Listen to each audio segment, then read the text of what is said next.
This picture is going viral with Bria Hartley with the sinister grin, right? This malevolent look that's on her face right now, clearly smiling after injuring Sophie Cunningham, man. One brutal collision left Sophie Cunningham screaming on the floor, and fans furious at the league for looking the other way.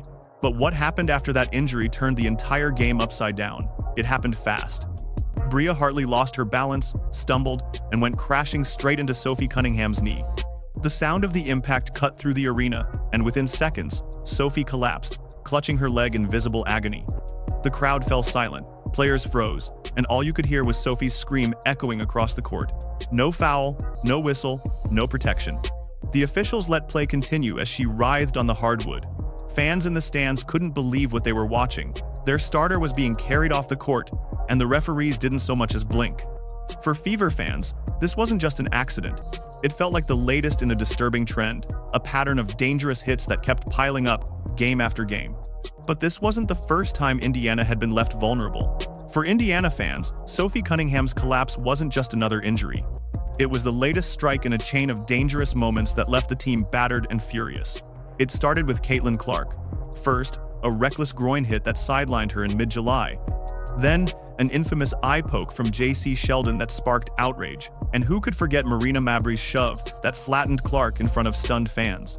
Each time the Fever faced the Connecticut Sun, someone seemed to walk away bruised, broken, or worse. So when Sophie went down clutching her knee, fans didn't see it as bad luck. They saw it as a pattern, a disturbing cycle where Indiana's stars were left unprotected while opponents skated free. And this time, it wasn't just fans who were outraged. Sophie's own family stepped forward, and they didn't hold back. The moment Sophie Cunningham was carried off the court, the frustration spilled far beyond the arena. Her family didn't stay silent, they went straight at the league. Her sister, Lindsay, blasted the WNBA on social media, saying officials should focus less on fining players for speaking out, and more on hiring referees who can actually protect athletes. Her words weren't just frustration, they were an accusation, one that resonated with fans who felt ignored for months. Scary moment as we went to commercial. Sophie Cunningham hit the floor hard, and she is being helped off the floor, heading back to the locker room. Was this just another freak accident, or the result of a league failing to protect its stars? Meanwhile, fans across platforms demanded accountability. Many accused Hartley of being a dirty player, some even calling for her suspension. Others pointed the finger at the officials, furious that Sophie could be lying on the floor in agony while the game rolled on as if nothing happened. And while the backlash grew louder off the court, the Fever still had to survive the game on it. The truth is, Indiana was already walking into this game with one hand tied behind their back. Indiana Fever fans wake up pissed off today. Pissed off. Not only are we getting assaulted, but they're smiling about it. This is the 6th time they've smiled, laughed, and cheered on our Indiana Fever players getting assaulted, getting injured. All 3 of their true point guards were gone. Caitlin Clark was still recovering from that groin injury in mid-July. Sydney Colson was sidelined with a torn ACL, and Ari McDonald was out with a broken foot.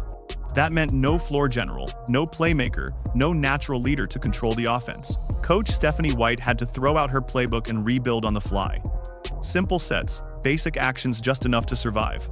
And then came the breaking point. Sophie Cunningham, one of the team's toughest shooters, crumpled after the collision and had to be carried off. Bria Hartley deserves 0 benefit of the doubt. And Sophie Cunningham's family not too happy.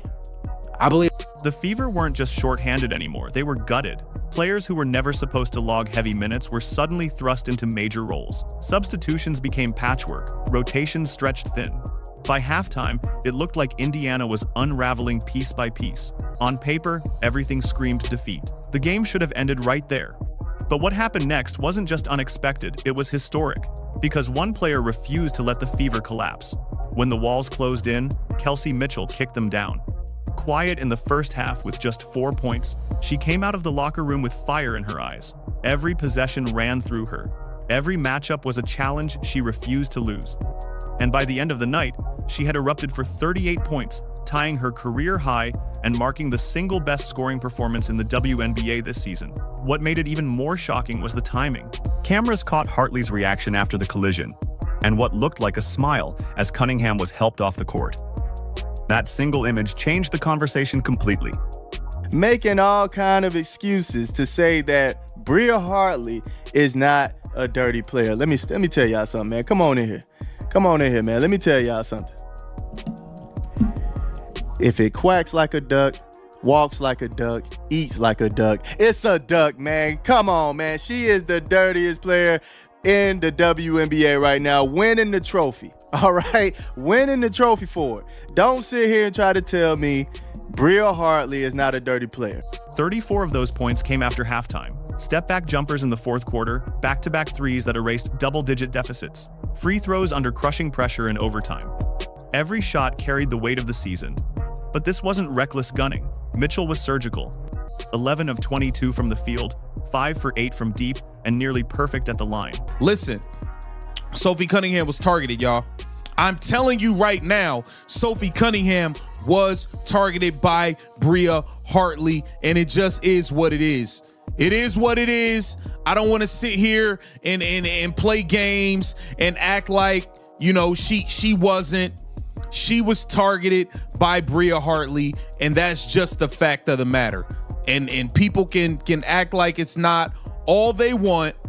I told you guys this girl was a dirty player, and that's all she did today was show how dirty she is. She scored, she created, and she carried the Fever's offense like a superstar who simply refused to fold.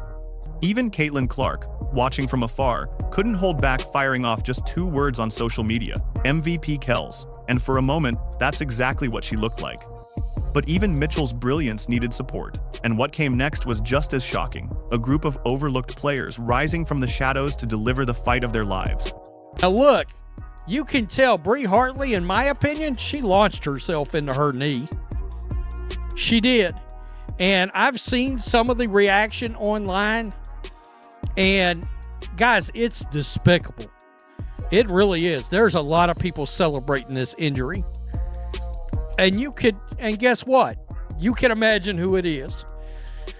It's members of the old WNBA fandom, the ones that root for Paige Beckers and Angel Reese and Asia Wilson and all the usual damn suspects.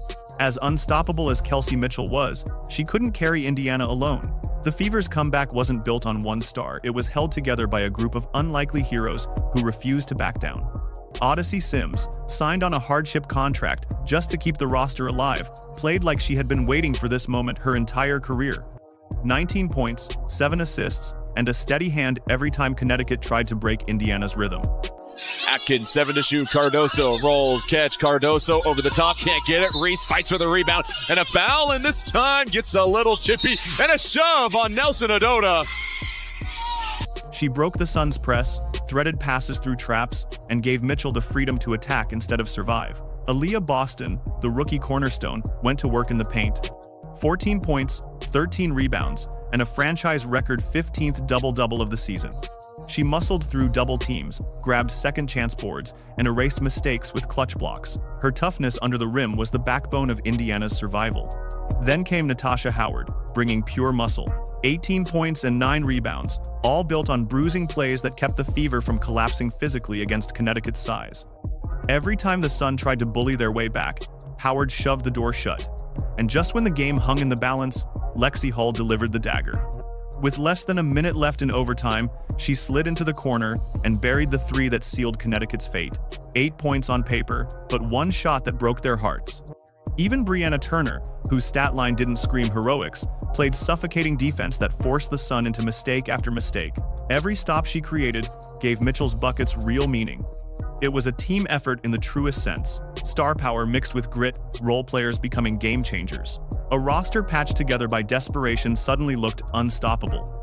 And with every shot, every stop, every moment of defiance, history was inching closer.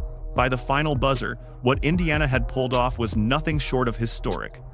Down by 21 points earlier in the night, stripped of starters, and written off as finished, they stormed back to stun Connecticut 99-93 overtime. It wasn't just a win. It was the largest comeback in franchise history, and at the center of it all stood Kelsey Mitchell. Hartley right here, grinning from ear to ear, with Sophie Cunningham smiling. I mean, that's despicable, folks. There's no other way to look at it.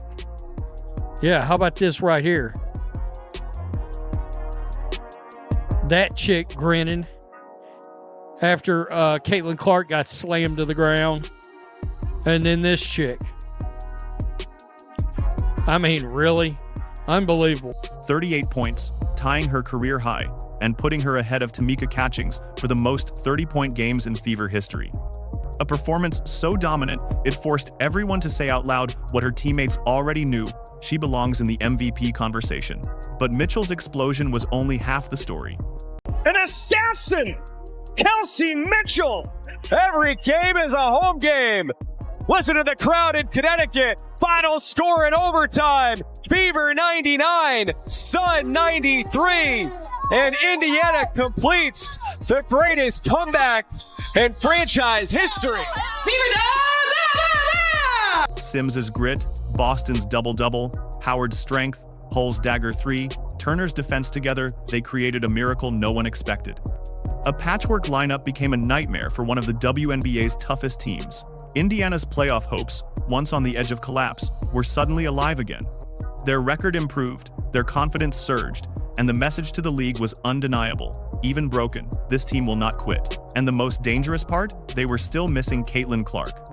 If this is what Indiana can do without their superstar, imagine the storm waiting to hit once they're whole again. The Indiana Fever's win wasn't just another entry in the standings, it was a statement. A declaration that no matter the injuries, no matter the officiating, no matter the setbacks, this team refuses to be broken. They lost their point guards. They lost Sophie Cunningham. They've watched Caitlin Clark take hit after hit, yet, instead of folding, they came together. Kelsey Mitchell carried the banner, but every single player left their fingerprints on this victory. And in doing so, the Fever didn't just beat Connecticut, they rewrote the conversation around their season. What many thought would be a year of survival has turned into something far more dangerous for the rest of the league, proof that Indiana thrives under pressure. If this is what they look like at their weakest, imagine the Storm when they're finally healthy. So the question isn't whether the Fever can survive, the question is how far they'll go once no one is left standing in their way.